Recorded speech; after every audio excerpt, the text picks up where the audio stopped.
So we are going to talk about infrastructure for drone, but we define it wider. We talk about ground to sky technology. And we are actually here in this building. So welcome to our new neighborhood. We are very proud to have here our team. Here in this room, you have people from Japan, India, Taiwan, China, that are also part of our team. So it's very, very international. So we're going to see, sorry, it's a new computer. Is this one? Yes. Yes, okay. Yes, so our purpose is basically in New York City, 1900, you had barely any car. On the top picture, you have one car. I know where it is. Good luck if you want to find it. But a few years later, 10 years later, you had cars everywhere. And that is exactly what is happening with drones. Now we see the number of drones increasing dramatically. And more importantly, we are in a second wave of the drone industry. It's not drone for leisure, it's really drones for business. And in the US, we have getting close to 1 million drones.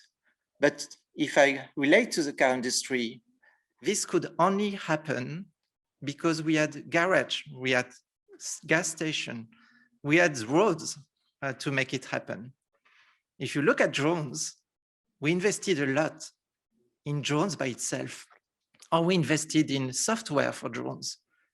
But think of the car industry, if everyone was making cars or software for cars, but we were not having garage, gas stations, or roads, that would be pretty difficult to enable the industry. And this is exactly where EVA is coming into play. So we create literally a mesh of stations where any drone can land. And when I say any drones, we obviously select partners for their level of safety, but they can offload land, offload their payload, they can recharge, they can be hosted for future dispatch. Think about a fire department, a police department. This is all what we enable at EVA. That's actually a city in Japan, when you get sometimes congested cities and we can skip it. Like one example that we have is in Switzerland, we are deploying drone infrastructure between basically Lausanne and Geneva. And if you know Geneva, there is this little bridge that is dramatically creating traffic jam.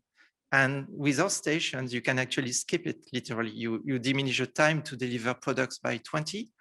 And we are going to first deploy this with medical, with labs. So the station, what is very interesting with our station, and if you could see through the walls, if you had this superpower, you could see one just on your right. But at this moment, you will not, but we can put it on a truck or on a train or on a boat. And then the possibilities are really magic. So this actually drone truck is something where we have created a lot of patents around, because it allows us to deploy drone solutions very quickly. When you see a drone video in general on a website, you will see the drone flying. It's going to be beautiful, but you rarely see the drone landing. Or if it lands, sometimes it's on the dirt that can damage the propellers, or it's in only good weather conditions. So the station allows to have a safe landing and to protect the drone. So basically, two range of products. You get the stations by itself. Mostly we use a container because it is very solid, can be deployed very easily, and it's big. So we have literally the biggest drone station in the world. Or we adapt it to the SPV, special purpose vehicle. So here you see a truck, but we can put it on a van or even on a small truck. So that's why we define ourselves as a technology company. And we have also a new product this year, which is a small station. It's called a smart station.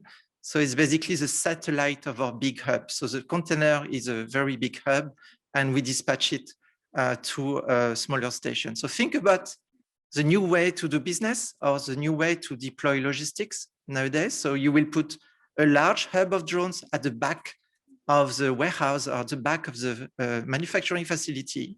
And then you will dispatch directly to the endpoint, which can be, for instance, in medical, you go from the warehouse to the pharmacy directly. So you bypass a lot of steps. And by doing so, you dramatically decrease your cost of logistics. So you decrease it. And sometimes that can be 10x or even more. And why is that important? Infrastructure. Because if you compare China to India, for instance, what made the difference between China and India? China invested massively in infrastructure. And at a certain point, it allowed the country to dramatically increase its speed of deployment. And I believe that in the drone industry, our US industry, where we are now, the infrastructure is going to make a dramatic difference in the performance of a city, of a state, or of a country. So we go even further than that. Again, in Switzerland, we are going to deploy a half-size vertiport. So to us, this is infrastructure. There is a hardware part. We are specialists in that. But we plug onto the hardware a lot of different bricks. And the bricks includes UTM, but that can include 5G, that can include quantum technology, and so on. So think about it as a PC. You know, the old PC that we use when we were younger, a box, and we plug different technology onto that. So we are also working in the UAM field, obviously. And when you think about our technology as a node, it's not only about ground to sky, it's also about sky to ground. So we work with robotics technology, again, agnostic, but we have preferred partners. Like we work with Boston Dynamics, and that allows us to not only connect the ground to the sky, but also inside to outside, because the drone cannot necessarily enter into a building to deliver a product. But once the drone is landing on the station, it's going to transfer its payload to the robot, and the robot will do the rest. So that's really a picture that I like because it shows exactly what we are doing. We have also developed an app that's just to facilitate the deployment of our solution. But here you will see a video, which is better than rendering. It's some program that we developed in Portugal. So here we work with a drone company called Rigitech from Switzerland and Boston Dynamics. So we had this laboratory in Portugal, and they were literally sending their own lab people with a car to deliver blood samples to another laboratory. It's highly inefficient. And at that moment in time, I think we all prefer to have lab people working in labs and not being in a car. So we really need them to be in the labs. So here with the app, she just asks for a pickup. And actually the robot goes to the station. There is a transfer. At that time, it was manual. And the transfer is done to the drone. And we use totally 5G. We were the first ones in Europe to use 5G in a city. So we were flying literally in the midst of a city. City is called Avelo. There is a test bed for 5G there. And because you cannot see through the walls, I'm going to show you, I hope it works. This is our station that we have here in Wildau. We got 3 layers on this one, but you can have only 1 layer with a big drone, or you can have 2 layers. And we adapt to different kind of drones. So the plateaus can be adjusted to different size. And we can even have only plateaus eventually for the station. In this one, it's a hybrid station. We call it hybrid because we have a ground control integrated into the station directly. So now, when I say the missing link, and if we project a bit ourselves into the future, do we really think that we will have so many drones flying in our cities? And how far is it going to test our communication capability? Are we going to deploy 200, 300, 500 antennas just to manage it? So where we are already working on is directly 6G. So what it means is that when you will have drones delivering the e-commerce directly from the warehouse to the end customer, you will need to have a very high control and a low latency. The constellation of satellites are nice, but if there is a building or tree in front, you might miss it. There is high altitude platform solutions, but again, there is also some, we say in French, holes in the racket.